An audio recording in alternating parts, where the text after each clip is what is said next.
Hello বন্ধুরা, আমি এই যে বানিয়েছি ওটস দিয়ে সুজি দিয়ে একটা হেলদি জলখাবারও খেতে পারো, আবার রাতে ডিনারেও খেতে পারো, আবার উপোস টুপোস করলে তখনও বানিয়ে খেতে পারো। এর মধ্যে দিয়েছি একটু ক্যাপসিকাম ভাজা আর একটু গাজর ও ক্যাপসিকাম কুচি কুচি করে একদম কেটে নিয়ে হালকা তেলে একটু নেড়ে নিয়ে এই সুজি আর ওটসের মধ্যে দিয়ে বানিয়েছিলাম। এটা খেতে বেশ টেস্টও হয়, আর খাওয়ার পর কোনো অস্বস্তিকরও থাকে না। এই গরমে একটা রুটি খাওয়ার পর যেমন অস্বস্তিকর লাগে, এটা বেশ খাওয়ার পর ভালোই লাগে। তো কেমন করে বানিয়েছি আমি তোমাদের সঙ্গে শেয়ার করছি। প্রথমে সুজি নিয়েছি 1 কাপ মতো, সুজিটাকে হালকা ভেজে, তারপর ওই কাপেরই 2 কাপ ওটস নিয়ে নিলাম।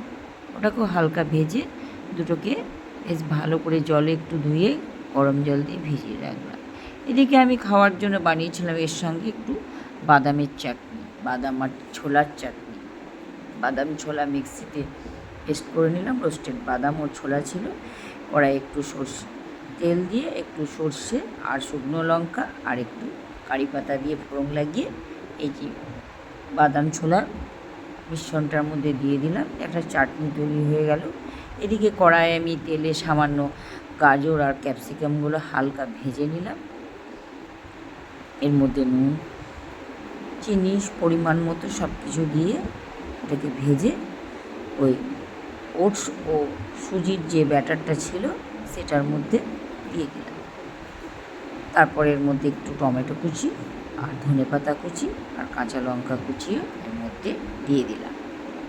তারপর ভালো করে এটাকে ডাবু করে মিশিয়ে দিলাম। ডাবু করে মেশানোর পর এর মধ্যে দিয়ে দিলাম একটু চাট মশলা আর দিলাম একটু নুন।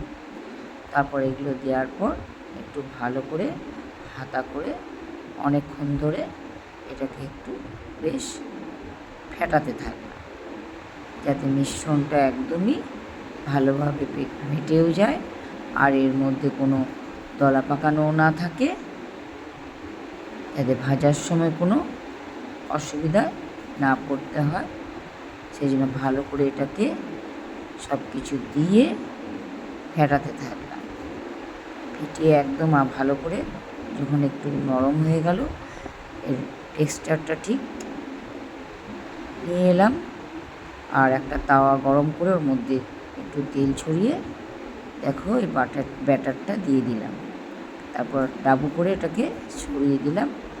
একটা ঢাকা দিয়ে দিয়েছিলাম, একদম ধিমি আঁচেই করলাম। তারপরে আবার একটা পিঠ ভালো করে বেশ সেঁকে নিলাম, যাতে জিনিসটা কাঁচা না থাকে। আর এটা এমনিতেও আমি ওটসটা আর সুজিটা হালকা কাঠখোলায় ভেজিয়ে নিয়েছিলাম, এখানে কাঁচা থাকার কোনো প্রশ্নই হয় না। তাও ভালো করে তেল দিয়ে বেশ ভেজে নিলাম, আর কম তেলেই বেশ বানিয়েছিলাম।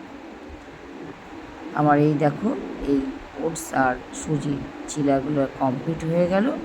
থালাতে আমি দিয়ে দিলাম, আর এর সঙ্গে ছিল একটু এই যে বাদাম ছোলার চাটনি কারি পাতা দিয়ে। বেশ একটা স্বাস্থ্যকর জলখাবার বলো, রাতের ডিনার বলো, উপোস টুপোস করলেও খেতে পারো, আর এই গরমের দিনে রাতেও খেতে পারো, জলখাবারেও খেতে পারো, উপোসের দিনে খেতে পারো, কোনো প্রবলেম হবে না। আমার এই জলখাবারের আইডিয়াটা বা ডিনারের আইডিয়াটা যদি ভালো লাগে, লাইক, কমেন্ট, শেয়ার